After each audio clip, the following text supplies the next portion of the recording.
What's up, everybody? Ship Squad. This is your girl Z, and welcome to Ships, y'all. This is the relationship show where we chronicle the difficult and hidden world of true to life relationships. What's up, squad? What's up? Hey. How you doing? All right, Denise, how you doing? How was your week, girl? It was good. It was challenging, but Yeah, really you got through it. challenging. Some gut-wrenching, heart-wrenching things, but Okay, onward and upward. okay. All right, Dr. Hosea.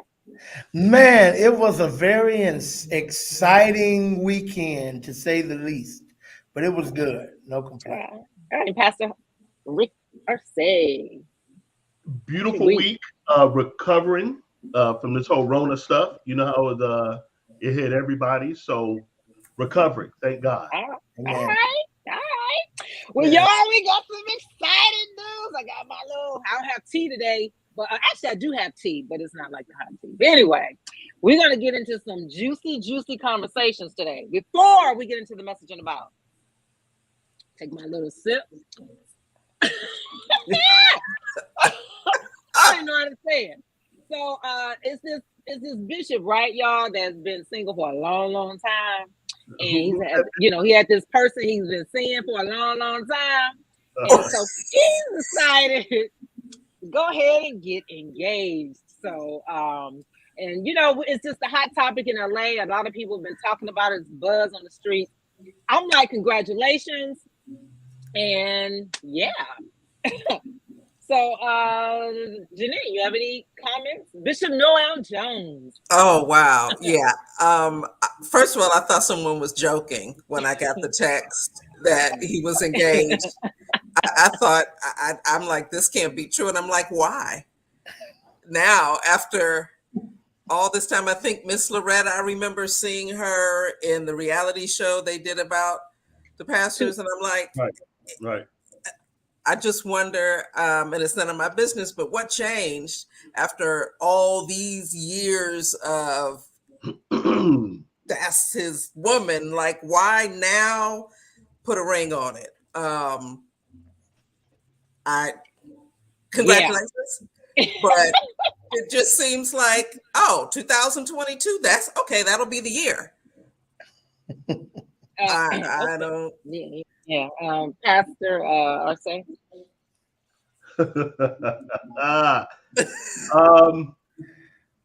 I think my brother's about to retire, and he wants to go into the sunset. With his beautiful fiance, soon-to-be wife, and it's going to be what's going to be in his life. She's obviously a very faithful, very kind You woman. got that right. You can say faithful again. Put 2, 3, 4, 5 exclamation points at the end of that. Yeah, she, in the holy name of Jesus. Whatever she got coming, she deserved it. And, I'm happy for him. I'm going to be honest with you. I'm happy for Bishop Noel Jones. Very happy for him. So, but what does this mean to the congregation? Is there going to be like a whole lot of people leaving because he's like officially off the market? You know how the saints are sometimey about that. Well, let me start by saying I don't think it's any secret. I am a son of the house of the City of Refuge, where Bishop Noel Jones is our pastor and leader. And I was actually there during the time of this proposal, and I was caught off guard. I was going over there. They were celebrating his 72nd birthday, and I went to offer my birthday wishes. As soon as our service was over, I rushed over there as fast as I could to show my support for my pastor in his 72nd birthday. And as he was giving remarks, he continued, and I was floored, like, wow. But here is what I will say. And well, let me start here. Sister Zandra, I don't need all them exclamation marks. For one, first of all, but no, seriously speaking, honestly, I'm happy for Bishop. I'm happy Yeah. that he's gathered even the courage. Yeah. Sometimes when some people go through divorces, and it's hard to take that leap of faith again. Right. And he's been divorced for well over 20 years plus. Right. And for him to come to the point in life to say, I'm ready to officially settle down. It was funny before he made the official proposal, he said, and I thought to myself, should I give up the freedom jacket for a straight jacket?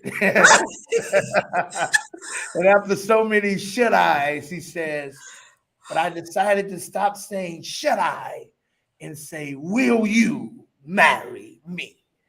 And he was kind of romantic in it. And, you know, I'm really happy for Loretta. Really, truly. That's just being honestly, she was so, I don't think I've ever seen her happier. I don't think I've ever seen her happier. I went over to the house later for what was to be the birthday party that was also now an engagement party. And she was just on cloud nine. And, Well, wouldn't you after 40 years of waiting? Let me say this in the defense of my pastor. You say that. He told us, even on the show y'all referring to, he was very blatant about the fact that they were just friends. Now, I don't know how long, you know, it evolved. You know what? Come on, stop. Into friendship. But now they are soon to be husband and wife. And Pastor Rick, I think you hit a nail on the head.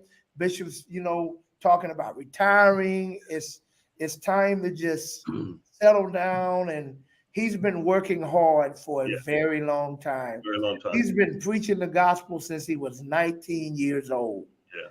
And you do the math. I don't know how long is that from 72 to 53 years. 53 years.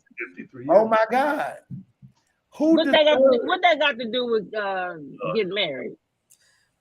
You know, can I ask the question? I want to pose a question. I'm trying to find the connection. I just have a question now. Okay, here's my question. Why is it that if he was not getting married, there would be no problem? No, you missing the whole. Go ahead. We didn't think that there was no problem. Yeah, that's the part with how it was going. Wait. No. Completely missing it. Go ahead, Rick. Okay, help me understand this. You said that she had to wait 40 years for him to do A, B, and C. Pastor Hosea just told you the man said that they were just friends. Now, listen. I've had friends. Anybody else on here had friends? Okay, like that. Okay. Anybody else? We all going to put up here and just okay. I'll answer Janine's question. Because Janine, you asked the question that I didn't quite answer. You asked the question about the church now moving forward. And you know, of course, none of us have a crystal ball that we're looking into. But I can say from my personal experience of not nearly being single as long as Bishop, after God called my wife home, in just that 2-year span, we were packed out. And I announced, I didn't propose at church. I announced that I had proposed that weekend. Yeah. That previous weekend. I announced that I had proposed and that she said yes, and I'm going to be getting married. And I made that announcement at church publicly, letting all of the congregation know. Yeah. And what happened, Pastor Hosea? Our weekly attendance dropped about 50%. This is true. I'm just hearing my story. We went from packed out, yes, sir, to about halfway full. And what I'm proud of And here is what I said. Thank you, Father. Now I can begin to build on a solid foundation. Oh, good. Because sometimes certain things weed out who's here for Christ. Yes, sir. And who's here with ulterior motives and personal agendas that ain't used to build the kingdom. Mm-hmm. So it was the best thing that happened for Calvary, and I'm forever grateful. And the church said, Amen. You know, what else is interesting about this story? It's story like it's fiction. The story is, I wonder what God said to her in terms of the waiting, because there's always people on the outside looking in at your situation. They're like, did God really tell you to wait that long? Was that really God? You know, after a year, 2 years, whether it was God or not, you still gonna wait? You know, and we all, well, I won't say we all, I know many of us women, Sandra, and we've talked about this. We know of women who have been waiting on someone for 20 years, not even exaggerating. Yeah. God said he's the one. Yeah. 20 years. Yep. Eggs dried up, powder gone. Just for real.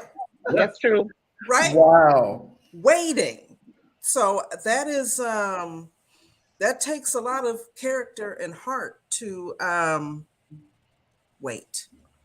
Right. And let me make this perfectly clear, because I don't want my comments to get lost in translation.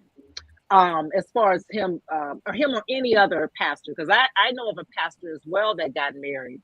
It's not always that the women want the pastor. That's what a lot of men think. It is not like everybody wants you. That's the honest to God's truth. Sometimes it's how you pick, who the person is, and how you view, especially in the Midwest, how they view first ladies or how they view the how this person is going to come into the congregation. So, for instance, here in the Midwest, the first lady is really just really a big time extension of her husband. So they're doing a lot of the counseling.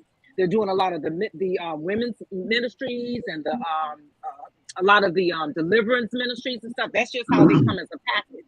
So if someone is coming that does not have great character, that's where a lot of times you find a lot of division. Now, I know that for fact for being here in the Midwest.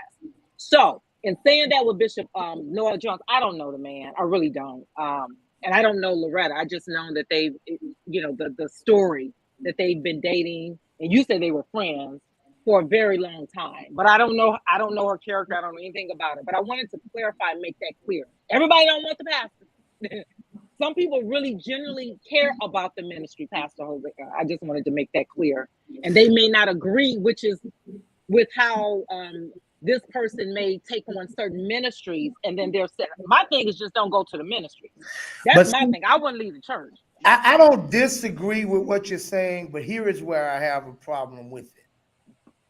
It sounds like a person then, from what we're talking about, has made an assumption without any evidence. See, I would think what would give that person more credibility to me, if they love the ministry, love the pastor, love this, stay long enough to see.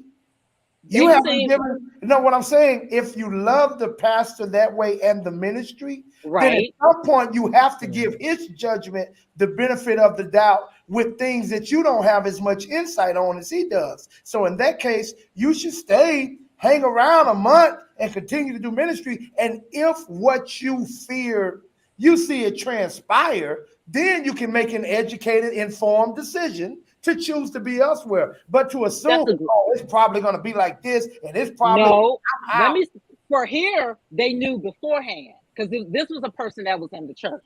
So they saw the character of the person before the person I'm talking about before he married her. So they saw it. I'm just going by what I'm only going by the one scenario that I know. But the point I'm saying, if you see the character, they don't need to wait. Listen, I wouldn't wait, but I stayed before I came to California. I wouldn't wait for what? You see the character. You're saying the individual person based on what you saw. I'm saying to your point about they're gonna, because you know how it is. The first lady, she's gonna run these ministries. She's probably gonna be in charge of this, charge of that. That becomes an assumption until it happens. Like for what? What if that particular pastor? That we just, of course, we all have been hypothetical. But what if that particular pastor saw some things in this woman that God alluded to him, and he chose to take her in under his wing and da da da da da. And he's like, and he was like, no, I'm not going to allow her to do this, this, and this, and that, and that yet, and da da da da da da. Okay. And if the person now is getting her because she's under new management. That's different. And that's what you're talking about is different. I'm not agreeing with the preconceived notion when you have every opportunity for evidence. And no, what you just said makes sense. Because what you're saying is that maybe he didn't. But if you have someone where you're seeing the character of a person, Pastor Hosea, you're seeing their character. So some stuff you don't need any other evidence. If you're a liar, if you're a cheat, if that's your character, people can see that. Let me ask you. That's all I'm saying. Let me ask you. Talking about what happened in Michigan. One more question. Then we can move on. You'd have seen me 20 years ago. I was a liar. I was a cheat. I was a drug dealer. All of these were facts about my character. Do you get what I'm saying? Mm-hmm. That's all I'm saying. None of us are in the church. No, I'm just kidding. None of us are in the church because none of us are who we were. No, I hear you. I'm just going by the situation that happened in Michigan before I came to LA. That one I know for fact. So, okay. All right. Anybody else? Anybody else want to chime in before we move forward? I think it's time to move on to all right. What's in the bottle? Nothing's in the bottle. All right. One word. Oh. Friends. That's all I gotta say. Hold on. We're friends. Yeah. Boom. Message in a bottle, baby. Yeah. I like that. That was good. Nice. That was good. Dr. Hosea. Okay, guys. Woo, here we go.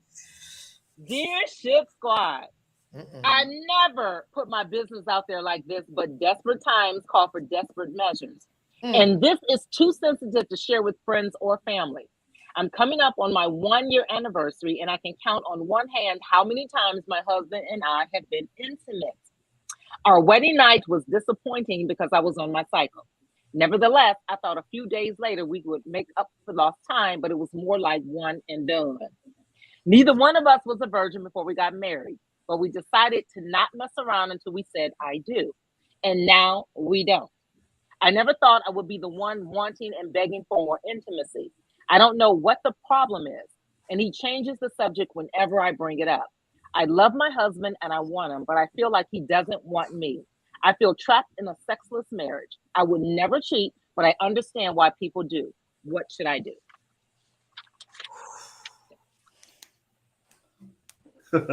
You asking me first? Yeah. There's a lot of holes in this letter again. Listen, I wish y'all would write to us. Why you gotta say holes in the letter? No, it's a lot of holes in this letter. One for number one, but I'm not gonna deal with all the holes. I'm gonna deal with the question. What should I do? Number one, he doesn't want to talk about it. So first thing you should do, you should go to seek to find out why rather than assuming. Sometimes there can be a medical issue that maybe he's embarrassed about.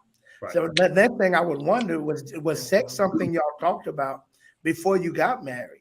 And don't come telling me one and done if y'all been keeping yourself. You think he gonna just have that all built up and last 4 hours? What's wrong with you? Yeah. You're not being logical. Sure. What you expected? What dreams may come. On the what you should do for one is don't make him feel bad or get defensive, and find out what's wrong. Like whether like, hey babe, whatever that is. If we can get it, we can go get checked out. We can let him know you love him and you're with him and you never married him for sex. That y'all marriage is much greater than that. but you don't. You want to continue to expand and to continue to grow in your marriage, and you want you to see what y'all can do. He may just need a little help. There may be something that has absolutely nothing to do with you that he could be embarrassed about, because when it comes to manhood, when we feel in any type of, dents in our manhood armor, that is not a good feeling. So why would he tell her though? That's the part of the I don't know how she's been acting. Like, Yeah. that's what I'm saying. I'm telling her, check if when a man won't talk to you, there's a reason. Maybe you've come across a certain way. For one, it ain't easy for men to talk about sensitive things like that anyway. But when especially something like that. But that's why you have to be more delicate and unjudgmental because if he feeling like, he has to feel like you've given him a safe enough place to talk. He don't want to know the girls in the hair salon is finna know about this. He may not trust you. Right. There's a reason. They just got married. Well, that's why he don't trust you. So he should have. He ain't been with her no 20 Why years. y'all jumping on the girl? Rick, stop. Go down everything Pastor said.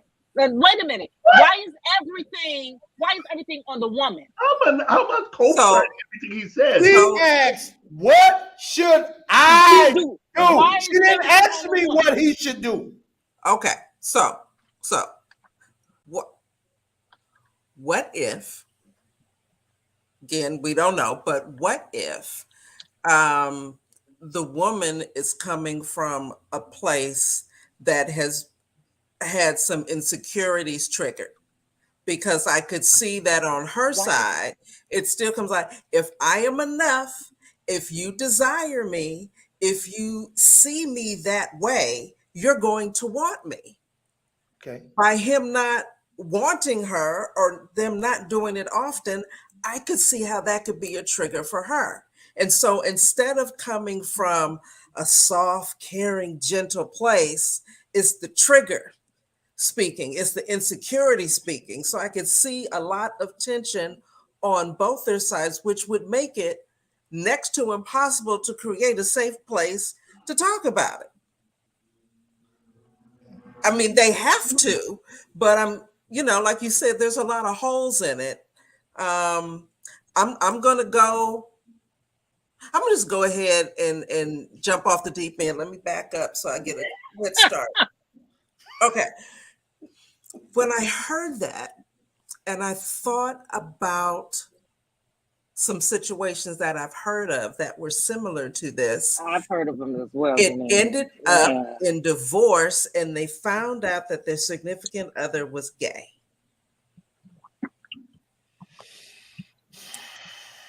And so you wonder, then why did they get married? Why did they go through the motions? Because they must have had some questions, some doubts, some whatever's that they were struggling with. Were they hoping that getting married would just make all that go away? Did she know? She didn't know, I'm assuming, right? She didn't know until after the divorce that they were gay, that he was gay? Right. Okay. I mean, my thing is, I've heard of that as well from the women, and the guys are just not being honest. From the women that I've talked to. Now, of course, everybody, I don't know if they're being honest with me. Because we did this on She Said, He Said, Dr. Collins, where the women were saying they were waiting, they got married, and the guy was a dud. And he just wasn't telling her, and you gave some suggestions as to what she should do. My whole thing was saying, dude, why would you not tell her that up front? It shouldn't be after the wedding. If you know you got impotent problems, if you're on the little blue pill, I know it's embarrassing. I know it may be uncomfortable, but as you guys spoke of in the other previous shows we've done, get all that stuff out in the open. If you think anything is going to come up that could possibly hurt your relationship or marriage, let her know. Rick. I concur with everything you said, brother. Hey, no, I want to add something to Janine's point. Mm-hmm. The reason, based on the letter, because none of us know, I don't think it's the gay thing, unless, because I don't know why she would leave. If this letter said, my husband is da-da-da-da-da-da, he never has time for me. He's always with his friend Bernard, and they always da-da-da-da, and he's always da-da-da-da, and I can't, it's like we can't do anything. See, there's not even a mention of a homie or him being with his friends or him. There's nothing that she actually gave me that could push me in that direction. This is why I think I took the position I took. This letter sounds like someone I counseled years ago. Had just gotten married, it's so great, had saved themselves, da da da. And after the marriage, the woman was frustrated sexually. And the guy was not the type of guy that's very communicative. He doesn't, he already wasn't one that communicates a lot. But it ended up ultimately after me continuing to encourage her that we got to talk about it. We need to get some things checked out. And she kind of changed her position of what's wrong with me after, I had to counsel her individually. And once she shifted her position to be more sensitive to his needs and they found out that it was a medical issue. Mm-hmm. And then they began to move forward with medical help. And that's why I took it there, because it just reminded me of that. Okay. All right. Okay. Ready for the next letter? Let's go. Woo. I'm Today a 27. is heavy. Yeah, it's very heavy. I'm a 27-year-old female dating a 39-year-old man. We've only been dating a little over a month, but it feels like one of the best relationships I've ever been in my life. He cooks breakfast for me when I stay over his house. He takes walks with me, and he has taken me to Big Bear so we could spend a romantic weekend in a cabin together. I was flattered, but surprised when after a month into the relationship, he told me he loves me and wants us to start a life together. It feels like a dream come true. The only problem is that he refuses to introduce me to his friends. He spends a lot of time with his friends when we're not together. But every time I ask to meet them, he says we're not there yet. He promises that I will meet them when the time is right. He's met all of my friends and even hung out with me and my girls. I just don't understand why he's not ready for me to meet them yet. But he claims to be ready for us to start a life together. This is the only problem I have with him. I am making something out of nothing, or does he have something to hide? How can I tell? I don't want to set myself up for another heartbreak, but I also don't want to lose a good man over much of nothing. I'm asking for a little advice or relationship wisdom. Thanks for your help. What? How old was he? I missed that. 39. She's 27. And she's 27. Okay, I think what he has to hide is her. Yeah. Yes. Yes. That's what he has to hide. It's her. Yes. That's funny. Really? Sis, girl, run and run fast. Run and run fast. There's not even, you don't need no conversation. You need to know the why. Just be gone. Pack up. Like, dude, I ain't feeling it no more. All you gotta do is I ain't feeling this no more, and just be gone. Because it sounds like a bunch of malarkey, a bunch of hooey. Look, I'm dating myself. Okay, lies. There we go. All lies. It sounds like he's telling her what he thinks she wants to hear to keep her in whatever place he wants to keep her. When you're saying, "Oh, I see us having a life together." When we hear that, we're like, "What else?" Right? And he's saying this stuff, but it's his actions. If he's not willing to introduce her and claim her before the world, that's not who he's really trying to spend the rest of his life with. And what does he mean? It's not time. It was time for him to make breakfast and do all kind of romantical things. Okay, Pastor, say. I don't think that. Him being ashamed of her because of her age. It could be looks. I didn't think about that. It could be looks. He's not ready for folks to criticize. Oh, wow. Everyone's silent. No, that was a great point. Wow. Think about that. That never even crossed. Like, why is he even with her? She don't need him anyway. Maybe they're conditioned I don't know if he has any kids or past wives or they're going to Yeah. compare. I've seen that part of it where I had a good friend. We knew his wife. They got a divorce a couple years later. The second lady, that he hooked up with wasn't attractive, and he did not bring her around. He didn't, bro. And I was like, yo. And I was like, attractive to who? He didn't think she was attractive? Who No, cares he what was- anybody else thinks? right. Men. That's, obviously. Okay. Obviously. But So- this is the thing. Why do all these? I've heard so many men say, "I have this." A lot of guys think they have these really, really pretty girls, and then the women are looking. I mean, some of the other guys are looking like, "No, it's beauty is in your eyes." Now, some people are like the Halle Berrys, the Beyonces, but that's funny to me. To where we put so much emphasis on not bringing somebody around because of what the heck they look like, thinking that they are 10, and when some people may think that they are 5 or 4. Well, My unless you know point what is, type who of friends you cares? have. That they're tells you who cares.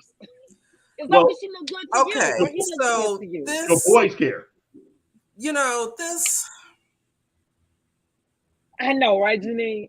This is I'm giving your perspective. no. I got this two is positions. good. I got This two. is good. Let me start but- with my devil's advocate position. But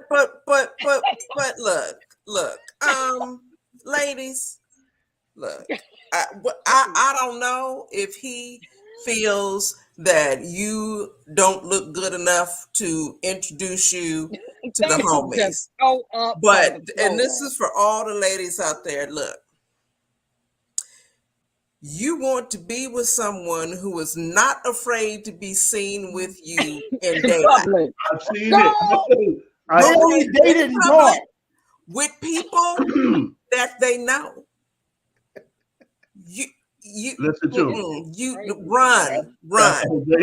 Get, Back me up here. leave that situation. Make breakfast for yourself. There are some men who will date certain type of women Mhm. and they will not bring them out during the day. Not before They take dark. them to the movies. Those are facts. They take them to the movies. They Yeah. sit in back of the restaurant like she's a Yeah. side chick. And Yes. she knows she's the main chick. Absolutely. Shut up. And I'm Yeah, telling yeah. you, this dude, Don't date before dark. Don't date her before dark. Now, let me play devil's advocate. Here's Go my ahead. first devil's advocate. Then I come on my other point. Yep. Devil's advocate. What if I don't know this guy?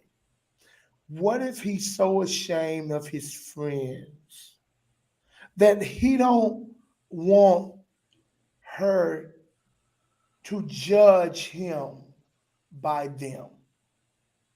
Maybe they express a certain part of his past that he's not proud of. And he really is not trying to associate. He doesn't want her to associate him with them. Okay, that's So he's really ashamed of himself and where he's been and that community he still has that he's trying to work his way out of. Pastor Hosea. You could write for Hallmark or Disney. Right? That sounds good, don't it? So That pretty. sounds so good. Okay, now let me flip the coin. Thank you. Or, What's the truth? Now, what's the truth? or he's It's what a you girl. call a sugar daddy. That's why he can take you to Big Bear. You ain't never been with your 27-year-old self. He Yep. can take The you. big He know how to make breakfast. Dudes you date don't know how to make an omelet. He knows. He's exposing you to things you ain't seen. Yep. And he can't bring you around them. Yep. Because one of them, his brother-in-law, they know his wife There you go. and his kids. There you go, sir. You can't meet you. You gonna mess up everything. Yes, sir. What's wrong You with gonna you? mess up You gotta everything. enjoy these free vacations. Yes, sir. Yes, sir. We need to hurry up and get off this letter. Look, Hey, I'm we- playing, baby girl. I'm No. playing. Please don't take me serious. I'm serious about what I said. I'm not serious about you sitting there and enjoying it. Gary, don't laugh at them. Don't laugh at them. That's the But- truth. Yes, you want to be some. And my question is this: she left some out in the letter because this will make a difference. He didn't invite you to his friends, Mm-mm. but have you met any of his family? Let me see. Now, if you ain't met nobody, I'm telling Right, you, because it it's seems like because you ain't nobody. he met her friends and family, right? Yeah. If she ain't met No, none of he has his, never met any of his. Nope. then According I to the can tell letter. you all you need to know. side chick. He's just saying what she wants to hear. Here. Lies, just lies. Lies, all Okay. yeah, girls, whatever. This is not good for her. My vote is to leave. Run fast. See, what Zandra Hey! want him to say is this. Zandra want him to tell his friends that may not approve of her, tell them, look, Ronnie, Bobby, Ricky, and Mike, Yes, I love the girl. Who cares who you like?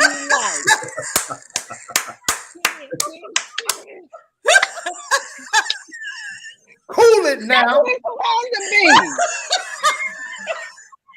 And this is and the reason why I just had a flashback past it. Because I've had friends that's been done to before, and it just And somebody interpret to our audience that's under 40. that is a reference to New Edition. listen. Oh no, From the there he is in the back hollering. From the Candy Girl premiere album. Oh Yeah. God. But it does. That's because I've had friends that has happened to. So it just is. Of course we jumped them. But anyway, that was back in my hell. You better move on to the That was next back letter. in my Get us out of here. that was like in my backsliding days. Oh, Okay, so You jumped them. Anyway, I want to always say gangster, sanctified, and I'm gangster. still here. Okay. Gotcha. Okay, switching Say gears. Mm. So Janine, you got What's some up? stuff for us. You know, it's a lot of hot topics, guys, for this week. There's a lot of stuff that's been heavily on my mind. I don't know if you guys want to go into some of the things that's been happening in the news, or Janine, if we want to just kick to some of your tips and then just kind of blend them in together, talk about them I think we should go to what's been happening in the news. in the news. What a hot topic. All right. Kind of switching gears. We needed to kind of get you guys laughing, and thank you, Dr. Collins, just getting us.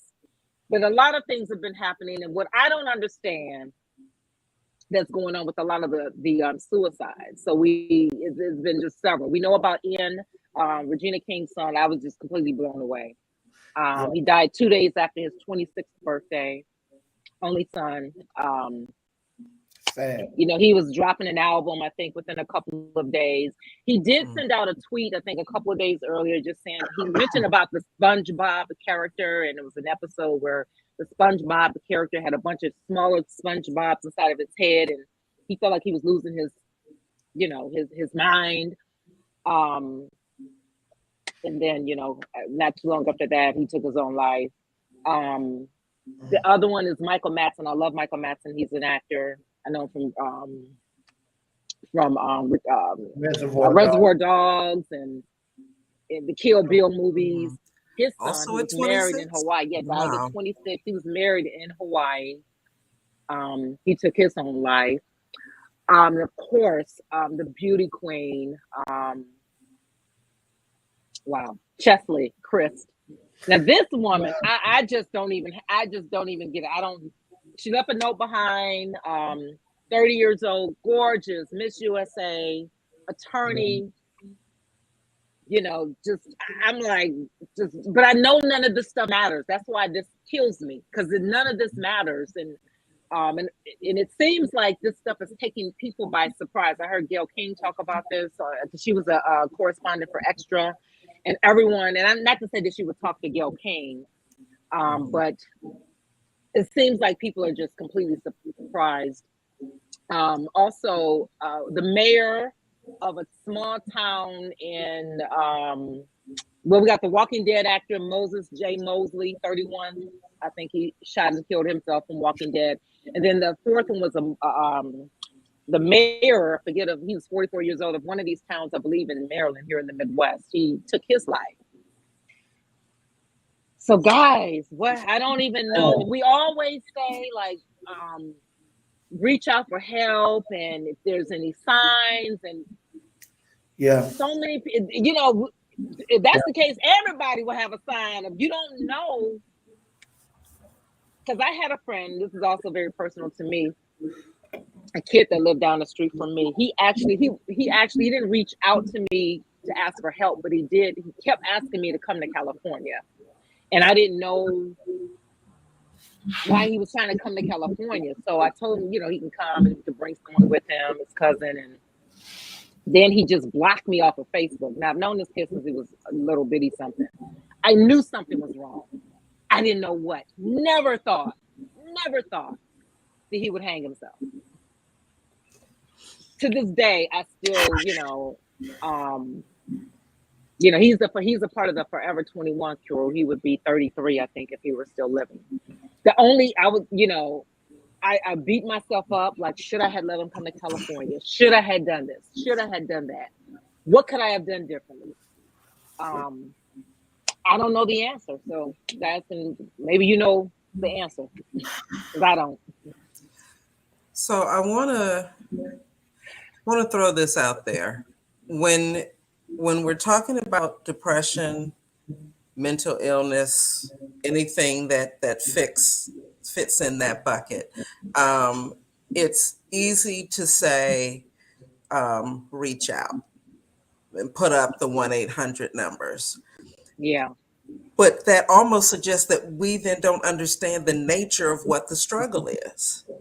There's a little voice or a feeling that's telling you that no one can help you anyway. Or you're weak, you can't handle it. Don't burden your friends and family with it because you should be able to handle it. You know, so you're fighting against the voices that are telling you not to reach out. You should be stronger. You should be able to handle it. Don't burden anybody. Nobody wants to hear that. Or you were complaining about that 2 years ago. You should be over it. They don't want to hear that. So it's not just as easy as, oh, I think I'm depressed. Where's that 1-800 number? Right. Right. I think it's incumbent upon the friends, the family, the community, right? Each one reach one. We need to look out for each other. We need to know what the signs are, right? And we need to approach each other in love and say, brother, sister, I noticed such and such and such. Are you okay?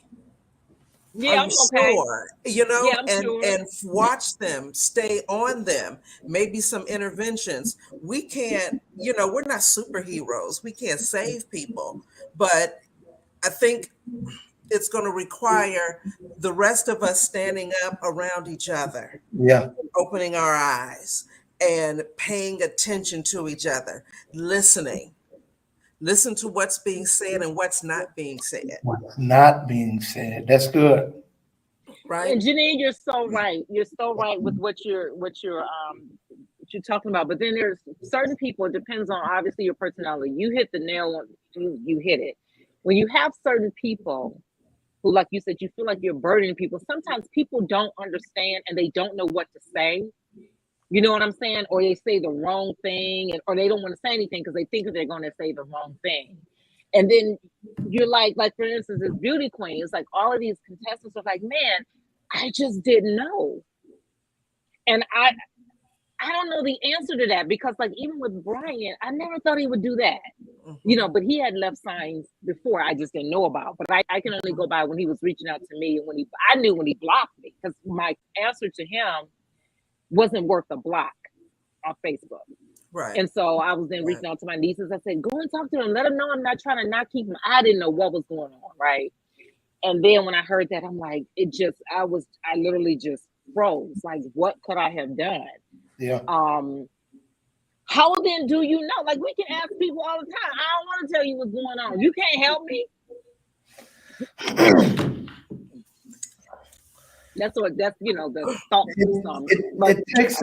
It takes a level of discernment and sensitivity to the Holy Spirit to be able to tap into those veins. We've got to get back to a place where how are you becomes a question again and not just a greeting. Yeah. because it's really a greeting in today's world. We don't really say that with an intent to actual or concern to know. We say that as a hello. And let me say this from being honest, it's been a few years ago though, but from being someone who was suicidal. And I remember the night I planned my suicide, and I won't get into all of that story right now. But the point is, I've come to identify with the fact suicide is a result of a feeling of hopelessness and helplessness. It's when things are so bad and you can't even see them getting any better, to the only way to escape more of what it appears is to come is to check out. So there's a great lack of vision. There's a great lack of I've lost hope. I don't see a better tomorrow than today. And you've given up on life because there appears to be nothing to live for. Another thing, what I've come to find out, or I'll speak for me personally, I won't speak for everyone who's ever at any point in their life struggled with suicidal thoughts and things of that nature. I remember I found for me it would have been a very extremely selfish act as well, because it's a way of, quote unquote, for lack of better words, finally being heard. Now you hear me. Now you, and not only that, it's also a way of getting the last word. Because you live now, you can't say nothing back. You just gotta live. You gotta leave with that. You gotta live with that message I left you, and all of that. And I'll tell you the last suicidal thought I had, because this wasn't this one wasn't 20 years ago. I'll be very honest with you. In the hospital room, on my knees, crying hysterically, after Precious's transition, I meant it with everything in me when I said, okay, well, God, I got to go too. You ain't leaving me. And I literally started calculating ways. How am I going to go with her? Because I can't stay here and do this without you. You're not leaving me. I'm coming too. And I really start calculating ways. And here is what snapped me out of it. I looked up for a brief moment and I saw my children crying. And I realized how cold would I be to leave them to deal with that. Now I'm what you got left. And I'm finna go check out, and you got to try to figure out. But what the point I'm making is that rationalization is what gave me the strength. It gave me something to live for beyond how I felt. And I found anytime I've talked, I don't know how many people I've ministered to that was, had suicidal thoughts, things that they thought my life. But my objective is always to help them find hope. Because what if you knew that this next season is finna be so much greater? That if you knew that, would you really check out this one? If you really saw what God has right around the corner? Right. But man, it's sad. Go ahead, Pastor Rick. Well, one of the key things, in dealing with teenage suicides and dealing with a lot of youth on that level, it's really, of course, a selfish act. We get that. However, I think we lack the empathy and the sympathy for people because of their mental state. And now because of mental issues are coming into the foreground amongst Black Christians, and the statistics are higher amongst the Black community. And I'll say this, amongst Black men is very high. It is said, Jim Baker said something very profound about men suffering. He said he went away to preach one day, and he comes back over the weekend, and he found out he left his fish tank on, and all his fish were dead. all of them. And he says something profound. He says, men are just like the analogy, men are just like these fish because they suffered in silence. Nobody's hearing their scream. Wow. I think it's important to understand, and I say to my sisters, and going back to the whole not feeling like a man and not feeling like they're worth anything. I think it's very vital to listen, to take heed, what they're saying, and sometimes what they're not saying. And you hit on the nose, Pastor Jose. I concur as far as, asking the question sincerely. How are you doing? What's going on? How can I be involved in your life? And we just have to really take time out for that. That's just something we have to do nowadays. And because during the holidays, of course, November, December, January, obviously we had back suicides. And these are just in the news. Imagine the ones we don't. Right. Yeah. Right.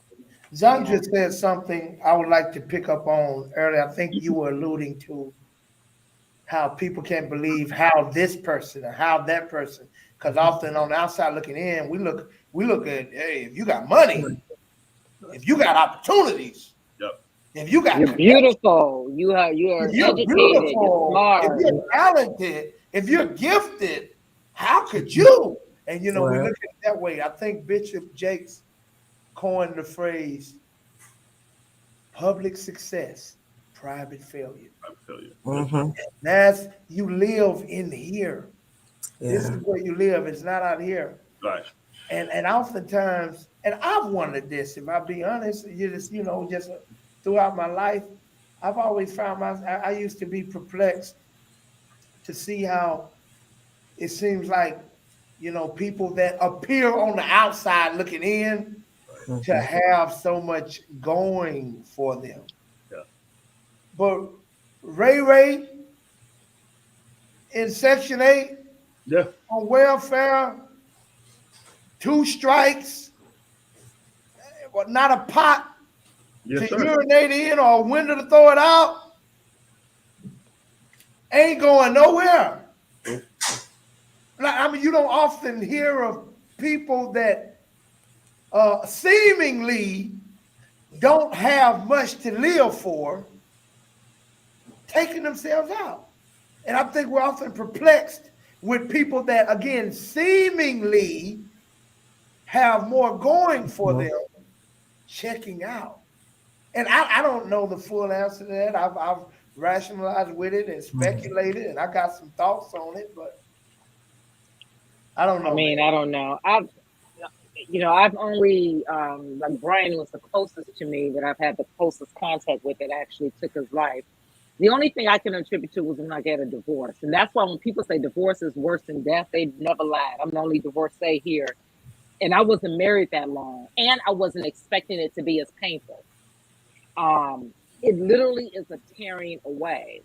And I remember saying, Lord, if you feel like I don't need, if I lay down and you feel like taking me home, then it could be me and you. I remember having those thoughts and then going into a dark place where I know I was hallucinating, and which I know it was clinical depression. And just because of the things that at the time that was going on, because it can never just be an end, because I be want to end, it got to be some other stuff inside of that. But God did send me a support group that went through and was actually honest. We were just talking about this on my prayer call today. A lot of people are just not honest.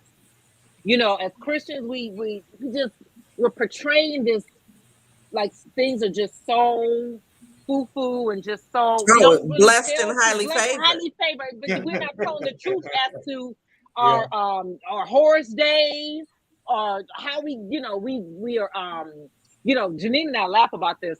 And some people that are married now, and they're trying to tell you how to get a husband. They ain't talking about how they were sleeping with their husbands when they got married. You can't tell me nothing. You can't tell me about celibacy. But you're standing up in church trying to teach and preach to people when you yourself didn't live it. And so the young people, my nieces, one of the millennials, they see that. So they're like, hey, we see that, we ain't listening to you. So it's about being transparent and honest. And I'm not saying you just, you get on the bullhorn and tell all your business. But if you're like with us on this platform, that's why, with being in therapy and help, it helps us be more transparent and honest. Yeah, I like Miss Evelyn Perez's comment here. Oh, pull it up. Not a lot of us have meaningful relationships, and that can make a difference. Oh, wow. Absolutely. And I mean, let's really look at that word for a minute, though. Mm-hmm. Meaningful. We use it, at least that word too. Mm-hmm. But the word that this show is even about, relationships. Yeah. Oftentimes, we jump to the suffix, which relationships, when they're real, they have this ability to actually relate. And that's where the disconnect comes. Like when you say people that won't talk, they won't say nothing because they don't think you can relate. Yes. They don't think we relate to them. It. And that's why it's important for us to share our stuff. That's why I don't mind talking about when I was suicidal, because there's somebody that might be where I was. Yeah. When now that relate ability allows me to enter into a ship with them. Yeah. See, we try to have relationships without relating. Right. And you gotta get off your high horse of being so holier than thou. You gotta be like, no, I'm best around here. When it comes to my attempt is now, I don't always like putting all my messed up business out there in the street of how jacked up I was. But when the Holy Spirit leads me to, because I know there's somebody else that feel they don't belong. And I got to give a better point of reference. No, I was where you are. Right. So don't tell me what God can do. And because that ability to relate with one another, because I don't care, we may not all have the same situation, but ain't none of us that's exempt from pain.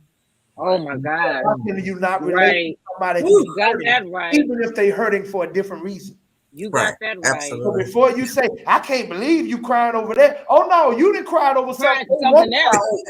Come on. You cried over something else. Yeah. Yes.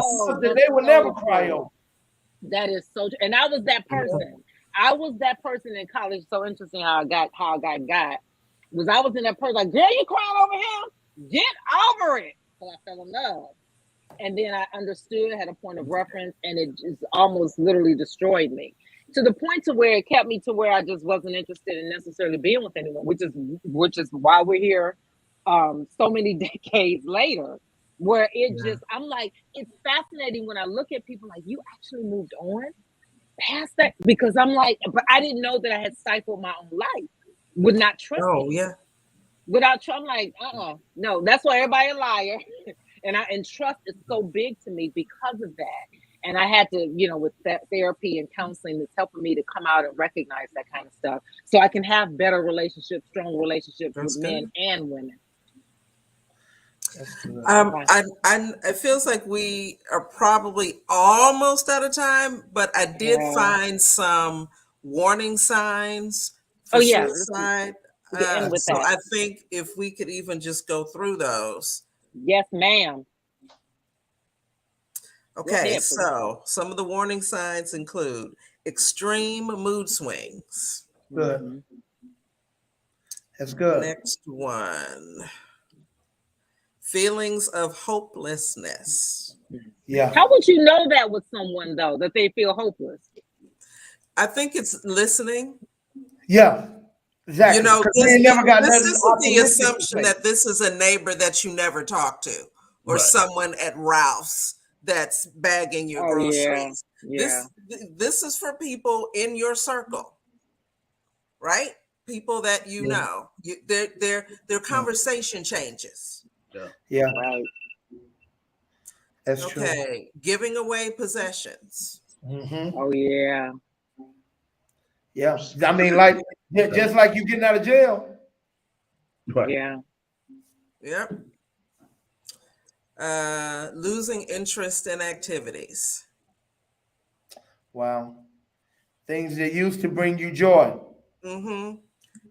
Talking about death or suicide. Mm-hmm. Big one. Closer to Yeah. it.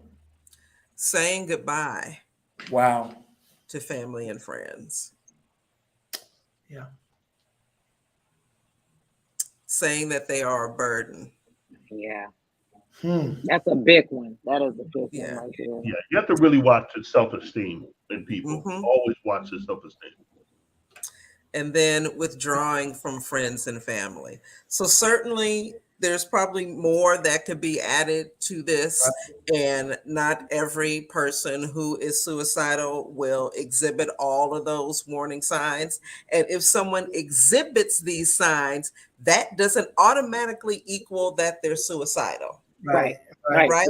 Sister This disclaimer. Yeah. is pay more attention to the people around you, right, than the Yeah. tweets and the Facebook posts and what you're going to like next and the next TikTok. Lift your head up every once in a while. Look at people. Yeah. Listen to them. You Yeah. can send texts, but call people. I have friends that if I'm having some issues, when I say hello, their response is, "What's wrong?" Wow. Because they know, even with the hello, they know something's off. That's good. That's some good advice. I think everyone should Very weigh in good. on this, on some tips you would give to people of how, just from whatever, however the spirit leads you. Let's start with you, Dr. Hosea. I was thinking of a couple of things. For one of the things we learned was, sometimes somebody might tell you, I'm thinking about killing myself, and you trying to see how far alone they really might be. And one of the questions that you're taught to ask is, wow, how are you going to do it? Like, do they have a plan? Like, has it went that far where they've all, because that's a more serious issue than somebody just saying something where, whether it's look for sympathy or whatnot, but never taking it for granted. Because even if they're Yeah. talking about it, then we know the enemy has planted it. The seed has been planted, and you're trying to make them regain hope. You're trying to make them realize what they do have going for them, because their mind is stuck on everything that's wrong. Help them remember or identify what's right. Like, girl, you're so talented. Wow, you're so amazing.